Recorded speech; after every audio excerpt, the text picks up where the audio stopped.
In this video, I'm going to be reviewing our notes on isosceles and equilateral triangles. So we already talked about them a little bit, but they have some special theorems that go with them that we're going to be covering today.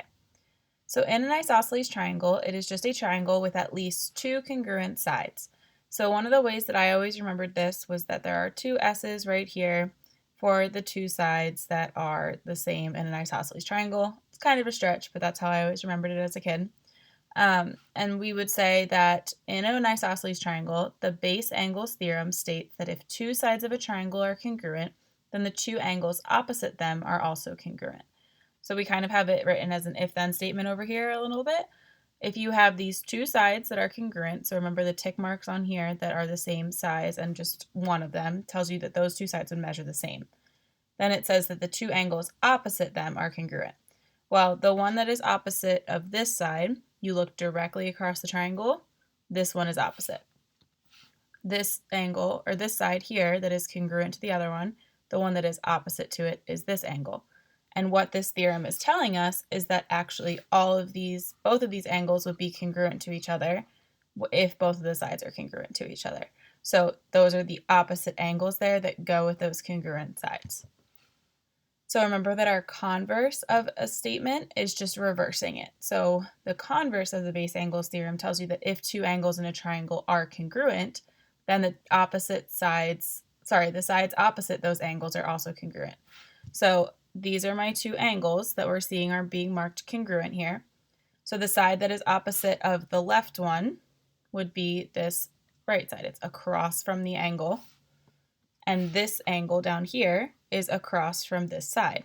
So their opposite sides from that angle will be congruent. So this pink and yellow side now are going to be congruent. So if you either see that the two sides of a triangle are congruent, then you know it's isosceles. It'll have those opposite angles congruent. If you see two angles that are congruent, then their opposite sides will be congruent. So it'll be isosceles. So those are our two, well, that's our base angles theorem and the converse of it. So we're going to continue using that theorem now with equilateral triangles, and we're using what we call a corollary. So this is just a statement that has been proven based on this other theorem here.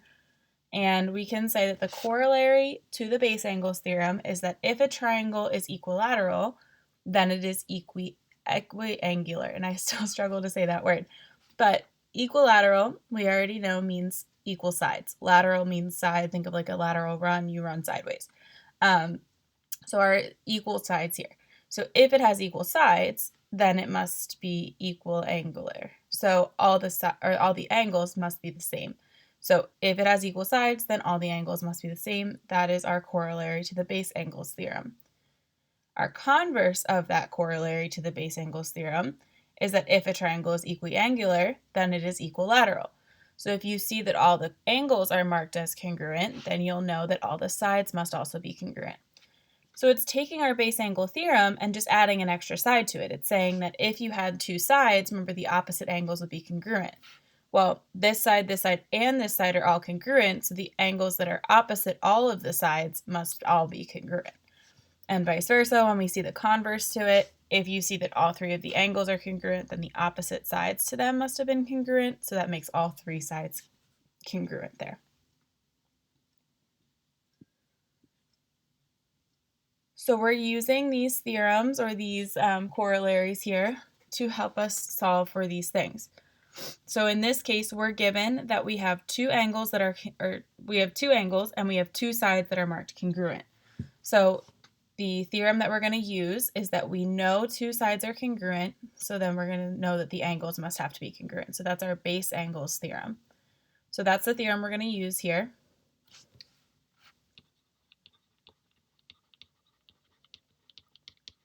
So using the base angles theorem, we know that these two angles must be congruent. That means I can set them equal to each other to solve for x. I'm going to divide by 2, 35 equals x. That must mean that this angle is 70 degrees when I go plug it back in, and that is true based on what we figured out.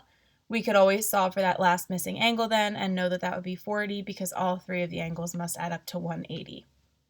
Now this example shows us that the angles are congruent, we need to then use the converse of the base angles theorem to go from saying that if you have two angles congruent, then their sides opposite must be congruent. So we're using that converse there and saying that that is what allows us to take 3x plus 1 and set it equal to 2x plus 4.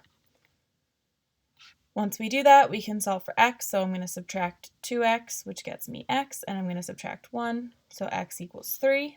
When I go ahead and evaluate that, 3 times 3 is 9 plus 1 is 10. 2 times 3 is 6. 6 plus 4 also 10. So we can see that those two sides are congruent, and this would be an isosceles triangle.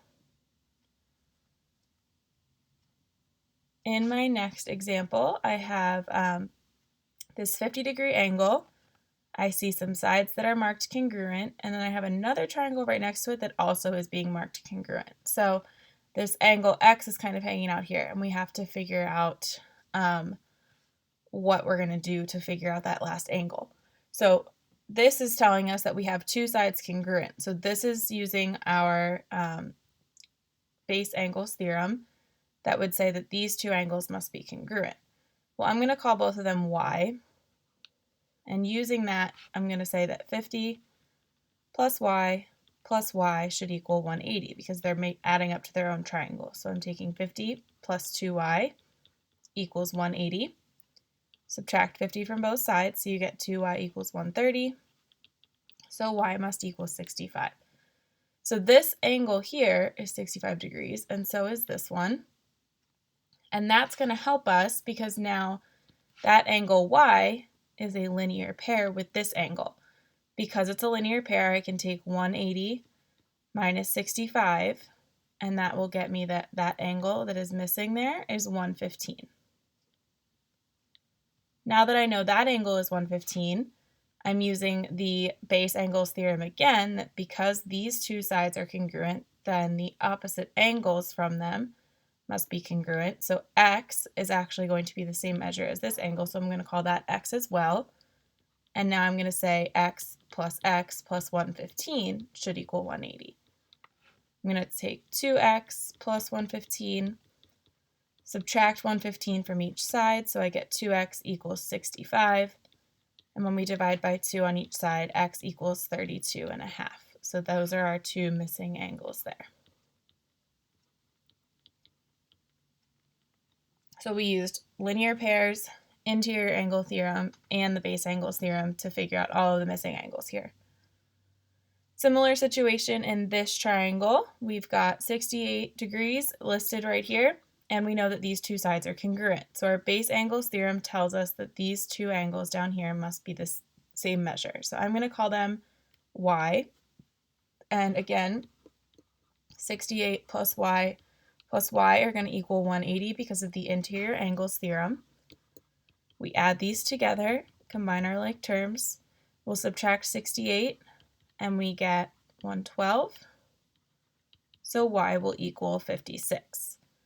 So that means these two angles are 56 degrees. This angle is congruent to this angle because of the vertical angle theorem. So this will also be 56 degrees.